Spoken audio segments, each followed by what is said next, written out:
여러분 안녕하십니까. 세상에 나쁜 팔자는 없다의 사주 멘토 신평 선생입니다. 지난 시간에 제가 우리나라에서 지금 굉장히 유행하고 있고 전 세계적으로 지금 문제가 되고 있는 코로나 바이러스에 대한 원인과 그 다음에 그거에 대한 어떤 예측을 제가 영상으로 올린 바가 있습니다. 첫 영상임에도 불구하고 많은 사람들이, 많은 분들이 또 이렇게 봐주시고 또 구독자분들도 많이 생겨서 기분도 너무 좋고 너무 감사드립니다. 근데 이제 제가 첫 영상이라 제가 이렇게 봤더니 제가 무슨 로봇을 보는 줄 알았습니다. 제가 사실은 이제 제가 이 명리학 강의한 지가 좀 그래도 한 6년 정도 횟수로 됐는데 늘 이렇게 앞에 사람을 두고 그다음에 이제 제자분들을 두고 강의를 하다가 이 아무도 없는 앞에 이제 카메라만 두고 일단 그 영상을 찍으려고 하다 보니까 이게 지금 너무 어색한 겁니다. 그래가지고서 뭐 이제 계속 또 시간을 끌 수는 없고 그래가지고 어쨌거나 좀 부족하지만 제가 첫 영상을 이렇게 올렸습니다. 오늘은 일단 제가 올린 영상에 대해서 구독자 한 분이 이제 질문을 댓글에 주신 게 있습니다. 그게 뭐냐면 이제 코로나 바이러스에 대한 예측이 우리나라만 해당이 되는 것인지 아니면 이제 전 세계적으로 해당이 되는 것인지 그거에 대한 질문이 있었고, 그러면 이제 6월 달에 만약 끝나게 되면 그것도 이제 우리나라에만 해당되는 것인지 아니면 또 전 세계에 해당되는 것인지 질문을 하셔가지고 그거에 대한 답을 먼저 좀 드리도록 하겠습니다.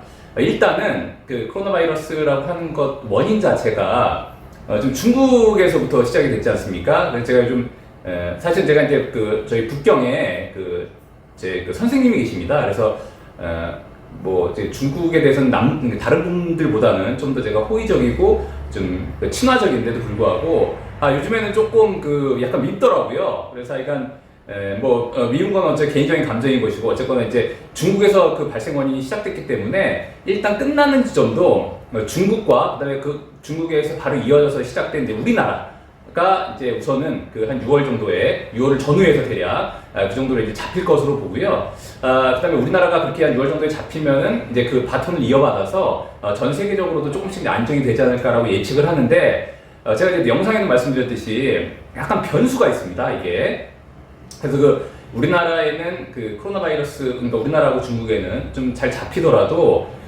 외국에서 그게 이제 점점 이어지면서 그게 이제 내년까지 넘어가면서 확장되거나 이런 좀 안 좋은 일이 벌어질 가능성이 일단 있고요. 그다음에 또 하나 문제는 뭐냐면 제가 지난 영상에서 짧은 시간에 제가 다 설명을 하려다 보니까 길게 제가 설명을 못 드렸는데 보통 이제 신축이라고 하는 축이라고 하는 글자가 명리학에서는 이제 우리가 또 소에다 비유합니다. 소에다.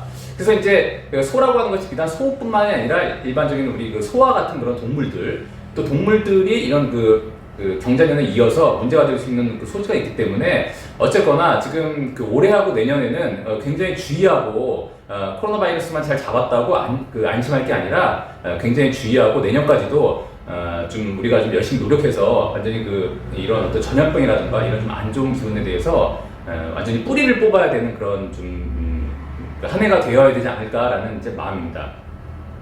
오늘 영상은 제가 요즘에 워낙 코로나 바이러스 때문에 경제도 안 좋고 모든 것들이 다 지금 안 좋지 않습니까? 그래서 오늘은 이제 앞으로 명리학적으로 보면 어느 곳에 투자하는 것이 굉장히 좋을지에 대해서 제가 좀 이 명리학적으로 좀 설명을 드리려고 합니다. 현재 제가 볼 때 여기 보시면 제가 이제 그림을 좀 그려놨는데 요게 흔히 말하듯이 천간지지라고 하는 것이 있는데 우리가 이제 지지라는 것을 제가 여기다 이렇게 그려놓은 것입니다. 보통 이제 자축인묘진성이 신유술이라고 하는 건데, 근데 이제 요 지지가 비단 의미하는 것이 이제 동물의 어떤 순서만 의미하는 것이 아니라 이것은 이제 한마디로 지구의 어떤 형상, 그 다음에 우주의 어떤 운행 이런 거를 갖다가 이렇게 명리학에서는 이런 식으로 이제 표현을 합니다. 근데 이제 제가 볼 때 다른 명리학자분들이 이제 다양한 견해가 있으시겠지만 저 이제 신평 선생님이 볼 때는 현재 우리 이 전 세계의 기운이 요 미라고 하는 요 기운에 지금 들어와 있다고 저는 보는 입장입니다. 이제 왜 이거 미라고 하는 기운에 지금 전 세계가 들어와 있느냐라고 이제 또 궁금하실 수가 있는데 그거에 대해서는 제가 추후에 기회가 있다면 좀 더 자세하게 그 이론을 곁들여서 좀 설명을 드리겠습니다. 근데 단순하게 얘기하면 그 공자 굉장히 존경하는 유교의 공자라는 분이 계시지 않습니까? 그분이 이제 얘기하기를 근취저신 원취저물이라고 했습니다. 그 얘기는 뭐냐면 이제 말은 굉장히 어려운데 얘기인즉슨 뭐냐면 주변을 잘 관찰하면 우주의 어떤 기운을 이해할 수 있다는 것을 의미합니다. 쉽게 얘기하면. 그래서 이제 제가 보건대 현재 그 전 세계의 움직임은 요 한 미방 정도에 있다고 보고 있습니다. 그래서 앞으로는 미래에는 여기 보시다시피 미 다음에는 신이 됩니다. 신은 뭐냐? 뭐 제가 첫 영상에도 설명을 좀 간단하게 한 적이 있는데 그때 이제 보통 이제 경이라고 하는 천간이라고 하는 그 기운만 설명을 드렸는데 요 신이라고 하는 것은 바로 요 오행으로 보면 요 금이 됩니다. 금. 그래서 그때도 제가 설명을 드렸지만 금이라고 하는 것에는 굉장히 많은 기운이 있습니다. 굉장히 많은 기운이 있는데 우리가 이제 그 평소에 쉽게 이해를 시켜드리자면 보통 이렇게 금이라고 하는 것은 뭐 금융, 통화 이런 것을 의미합니다. 그래서 우리가 그 은행을 얘기할 때 금융기업 이렇게 얘기하고 그 다음에 이제 돈을 얘기할 때 금전 이런 식으로 표현하지 않습니까? 그래서 그것은 바로 이 금이라고 하는 기운 자체가 어떤 그 통화의 어떤 상, 그 다음에 우리가 흔히 얘기하는 돈의 상, 그 다음에 금융적인 행태 이런 것을 다 이렇게 그 명약으로 비유하면 이 금에 해당이 됩니다. 금에. 그렇기 때문에 앞으로는 그 제가 예상컨대 앞으로는 미래에는 미에서 요 신 방향으로 이런 식으로 기운이 흘러가게 됩니다. 그럼 어떻게 되냐? 우리가 이제 그 미래에 그 돈이 되는 투자처라고 하는 것 중에 여러 가지가 있겠죠. 뭐 지금 이제 그 좀 문제가 되고 있는 뭐 주식이 있을 수도 있고 뭐 다양한 그 투자처가 있을 수 있는데 굉장히 많죠. 뭐 선물도 있고 여러 가지가 있는데 뭐 저는 이제 애널리스트가 아니니까 그런 건 잘 모르지만 어쨌거나 굉장히 많은 부동산도 있고 여러 가지 투자처가 있는데 이 명리학자 신평 선생이 볼 때는 앞으로는 요 금방으로 가는 만큼 이 금융과 이 통화의 어떤 변화가 일어날 것으로 저는 예측합니다. 그래서 가장 이 금방으로 가면 중요한 건 무엇이냐? 이 금이라는 금기운이 굉장히 기운을 받게 됩니다. 그럼 첫 번째로 가장 좋은 돈이 되는 투자처는 이 금의 상을 그대로 따서 바로 진짜 금이 됩니다. 금. 이제 금을 우리가 보통 얘기할 때 보통 이제 그 사회적인 어떤 형태로 얘기하면은 일반적으로는 그 안전자산, 최고의 안전자산으로 이렇게 많이 얘기를 하게 되는데, 그건 이제 보통 금융이라든가 이런 쪽의 견해인 것이고, 이제 명리학적으로 볼 때는 우리가 지금 현재 사는 세상이 미방에 있는데, 현재는 이 미의 어떤 운기 속에 있는데, 곧 있으면 이 신이라고 하는 금의 방향으로 이렇게 흘러갈 것이기 때문에, 그때가 되면 한마디로 금융과 통화의 변화가 일어날 것으로 봅니다. 근데 이 금이라고 하는 거에는 또 몇 가지의 상이 있습니다. 보통 이제 우리 명리학에서 금을 얘기할 때는 이제 보통 뭐 바위라고 얘기하기도 하고 흔한 말로 칼이라고 얘기하기도 하고 도끼라고 얘기하기도 하는데, 원래 이제 명리학의 원리를 보면 금이라고 하는 것은 어떤 한계를 만드는 겁니다. 테두리를 만들고, 예를 들면은 뭔가 누군가가 기운을 막 쓰려고 하거나 아니면 무슨 일을 막 벌이려고 할 때 어떤 기운이 와서 이제 그만 여기까지만 해 라고 하는 어떤 그런 기운을 명리학의 원리로 보면은 그걸 다 금이라는 기운으로 표현하게 됩니다.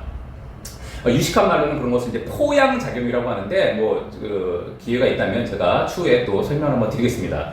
그래서 앞으로는, 제가 보건대, 이 금에 대한 어떤 변화, 그 다음에 통화에 대한 변화, 그 다음에 현재 돈이라고 하는 것은 지금 이제 한마디로 한계가 없지 않습니까? 나라에서 이제 무한대로 찍어낼 수가 있단 말입니다. 그래서 이런 무한으로 되어 있는 어떤 이런 것들은 기운이 점점 쇠퇴하고, 유한한 것들, 왜냐면 이제 금이라고 하는 것은 굉장히 유한하고 이제 저장량이 딱 우리나라에 정해져 있기 때문에 이런 이제 유한하고 뭔가 한계를 딱 정할 수 있는 이런 어떤 투자처가 굉장히 각광을 받을 것으로 일단 보입니다. 그래서 이제 대세적으로 보면 이제 첫 번째가 이제 금이 가장 좋은 투자처가 될 가능성이 높다고 보고요. 두 번째로 보면 이제 아까 말씀드렸다시피 이 신이라고 하는 방향으로 갈수록 이 통화의 변화가 일어나기 때문에 현재의 종이돈이 아니라 뭔가 다른 통화가 생길 가능성이 굉장히 높습니다. 그래서 지금 현재 많이 이슈가 되고 있는 것 중에 하나가 이제 디지털 통화가 있습니다. 디지털 통화.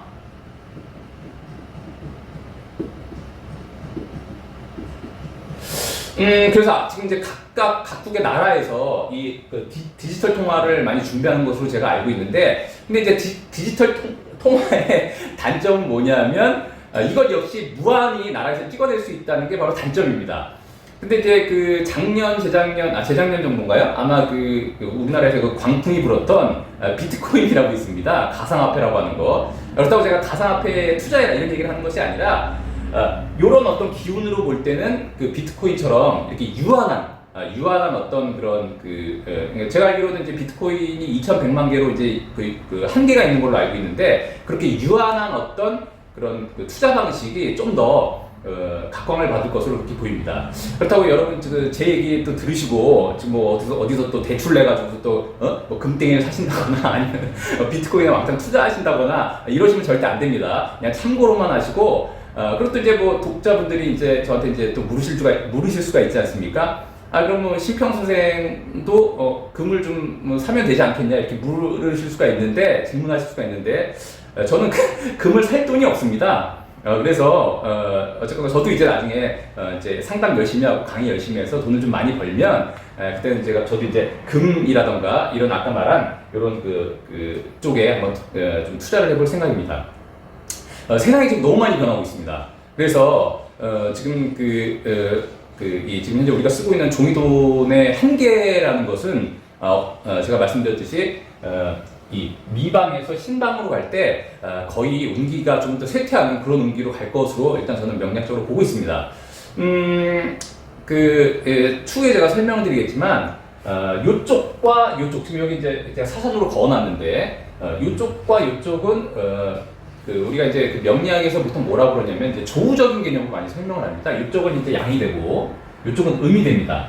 그렇기 때문에 앞으로는 요 음으로 많이 가는 시기가 될 것이기 때문에 여러분들이 그런 쪽으로 좀 연구를 하시고, 그다음에 제가 다음 강의 시간에는 지금 이제 앞으로 미래에 각광받을 우리가 어떤 직업을 가지면 좋을지 그거에 대해서 제가 설명을 드리도록 하겠습니다. 자, 오늘은 이것으로 마치고, 지금 이제 제 강의를 들으시는 분들 중에 이제 그 명리학을 막 시작하신 분들이 계실 수도 있고, 아니면 명리학에 전혀 문외한이신 분도 있을 수도 있고, 그 다음에 이제 어느 정도 좀 스킬을 갖고 계신 분이 있을 수도 있는데, 명리학에 대해서 이제 제 기법이라던가 좀 자세하게 좀 공부하고 싶으신 분들은 제가 유튜브에 제 블로그를 제가 올려놨으니까 제 블로그를 들어오시면은 굉장히 초급부터 고급의 어떤 명리 이론들을 제가 많이 정리해놨습니다. 그래서 그걸 보시면 되고요. 오늘도 제 이 영상이 마음에 드시고 그다음에 좀 도움이 되셨다면 좋아요, 그다음에 구독 버튼, 그다음에 알람 설정까지 좀 부탁드리겠습니다. 그럼 다음 시간에 또 심평 선생님을 찾아뵙도록 하고요. 오늘은 여기서 마치겠습니다. 감사합니다.